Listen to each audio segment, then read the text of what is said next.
Hello, my name is Lucy Williams. I teach at Heritage Hall. I teach French and Spanish in the middle school. I just finished my 12th year. And for the first time this year, I was able to also coach middle school cross country and track. And I had a blast doing that. It was a great way to end the school day. Some people say that running is in my blood because I was raised by two parents who love to run. Here's a picture of me when I was 4 years old training with my mom in the park before the Redbud Classic in 1982. And then there I am a few years later running with my dad in a 5K in Norman. One thing that I like about running versus other sports is its simplicity. You don't need very much. When I wake up in the morning, within 5 minutes I can be out running my first mile. You have a good pair of shoes and you're ready. The first workout is for somebody who is just beginning to show an interest in running. Maybe you tried cross country for one day and hated it because your coach made you run 2 miles without stopping. This workout helps you ease into running because you only run for half of the time. This workout involves 15 minutes of running and 15 minutes of walking. If you look carefully, you'll notice that you start out walking for 4 minutes and then running for only 1 minute. And then you try walking for 3 minutes and running for 2 minutes. You climb up this time ladder until you get to 5 minutes of walking and 5 minutes of running. Whether you are a beginner or a long-time runner, I tell runners of any level to finish strong. This will get your body used to finishing fast in a race. Your last minute of running should be your fastest minute of running. If your heart rate is high and you want to cool down before going inside, you can always add more minutes of walking at the end, and you will have a longer workout. If you grow tired during the running part, try to maintain a positive attitude, use your arms to help carry your body forward, and try to focus on completing each section. I tell a beginner to try to run 4 to 5 days per week. You can do this same workout and just change the route or slightly increase or decrease the times depending on how you feel. On your rest days, it's important to maintain some movement such as walking or going for an easy bike ride. The second workout is for training for a 5K. A 5K is 3.1 miles. It takes about 6 weeks to be in good shape for a 5K. This is week 1 of 6. Notice the total amount of miles is only 12 miles, and there are 2 rest days, so it really isn't too unreasonable. The first workout is simply running 2 miles. Run the second mile faster than your first mile. Just like in the beginner workout, you want to finish strong. Your mile jogging pace should be about a minute slower than your race pace. If you want to run the 5K under 8 minutes per mile, your jogging pace should be under 9 minutes per mile. Think about your form. Use your arms. Try to lengthen your stride. Wednesday is a hill workout. Try to find a good hill that takes you about 2 minutes to run up. There are a lot of good hills in Quail Creek. Jog slowly for 5 minutes to warm up, and then run up the hill nearly as fast as you can and recover by jogging slowly down the hill. Do this 4 times. Lean forward. Use your arms. Jog slowly for 5 minutes at the end of the run to recover from the hill workout. My coach told me that a race can be won or lost on a hill. Most runners attack the hill aggressively, but then slow down when they get to the top because their brains and their bodies think, "I've made it, so I can rest." If you sprint 3 steps at the top of the hill, it will put you in a better position to maintain your strength and finish the race strong while others slow down to recover. Hills don't have to be that scary. Run them a lot so that you are used to them. Thursday is similar to Tuesday, except that you are running 3 miles instead of 2 miles. Think about your form and always finish your workout strong. And Friday is another rest day. Stretch or do some yoga. Go for a nice walk. Saturday is a 2-mile tempo run. Tempo means you start out slowly for the first half mile, build your speed up to your race pace for 1 mile, and then decrease your speed for the last half mile. On Sunday, you have a simple 3-mile run. Concentrate on your form. Enjoy the workout. The third training plan is for a half marathon or a full marathon.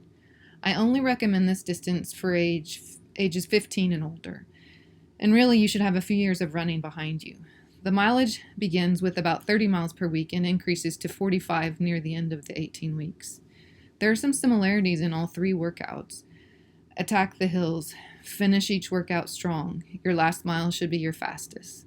The most significant part of this training program is there are 2 hard days in a row, Saturday and Sunday.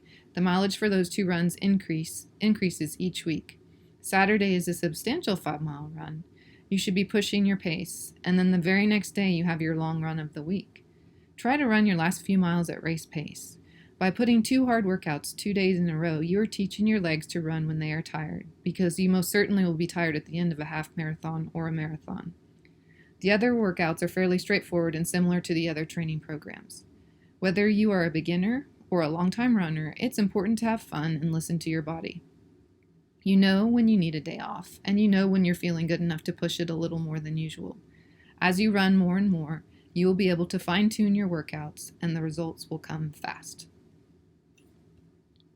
Moving on to stretching. Stretching is important both before and after a run. Before a run, I don't spend that much time stretching because if you start out running slowly, that's a good way to warm up your muscles. It's just easing into a run. But I do like to stretch the muscles that get used at least a little bit. So Maddie, we're going to start out with stretching our hamstrings. So would you please simply touch your toes for us? This is an easy stretch. You can do it all the time. You can do it when you're tired at your desk, but it's a good way to stretch out the hamstrings. And what I've noticed is when I hold it for 8 counts and come back up, Maddie, and then you try it again, all of a sudden you're a little bit looser and you can go down further. Okay? So this is a great way to stretch out your hamstrings, and it's simple. And if you do right over left, you can stretch out each hamstring individually and hold each one for 8 counts. And then do left over right, Maddie, here. Okay, next I like to do the quad stretch. Can you show us how we stretch our quads? There we go. This also stretches your glutes, and if you can, it also helps you work on your balance. You can hold each one for 8 counts. You want to stretch your other quad? So there we've got our quads and our hamstrings stretched out pretty well, and those are 2 important parts of our legs for running. Maddie, will you show us how you stretch out your calves? Okay, you can just hold each one. If you isolate each leg, and you hold each one for 8 counts, and you've stretched out your calves.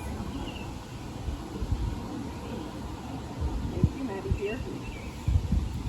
Another part of our body that gets sore are our hip flexors. Our quads are playing tug of war with our hip flexors, so they can get sore on the front and they can get sore on the side. So I want you to show us the simple stretch. First, before you sit down, let's do the simple stretch where you just put your hips square and push right there. You can hold for 8 counts. And then try the other leg. Oh, very good. Okay, there's another stretch that feels good on your hips. Can you lay down for us? And if you push your heel up a little further and then press on your knee, that gets the side of your hip flexor, and that feels good. That stretches it out nicely, because hip flexors, depending on your extension, hip flexors can give you trouble when you run. So it's a good thing to stretch out. It feels good, doesn't it? Yes. Okay, left one. Okay, next, let's see. I sit at my desk a fair amount during the day, and so do you students. So a nice thing to stretch out is our neck. So this is just simple neck rolls from side to side. That's a nice thing to have loose before you run. I've noticed though that even my neck loosens up when I'm running. Running is good for everything. And if you have sore arms, you can always do a little bit of this. Sore shoulders, sore upper back. This stretch feels good. And we're ready to run just after 3 or 4 minutes. Really, the pre-stretches are pretty simple and pretty easy. Post-run stretching is really important also, but I would just do the very same stretches that we just showed you, especially if there's anything that is sore. Focus on that area. What I like to do also after I finish a run is a little bit of conditioning, because I save this for after the run, because you don't want to have sore or tired abs while you're running. Or if you go and do a squat, you don't want your quads hurting before you even begin your run. So conditioning is good post-run. So Allie's going to show us a few V-ups, which are good for our abs and are good for our core. And your core is super important while running, and it helps to maintain a strong core. So Allie, will you show us a few V-ups, please?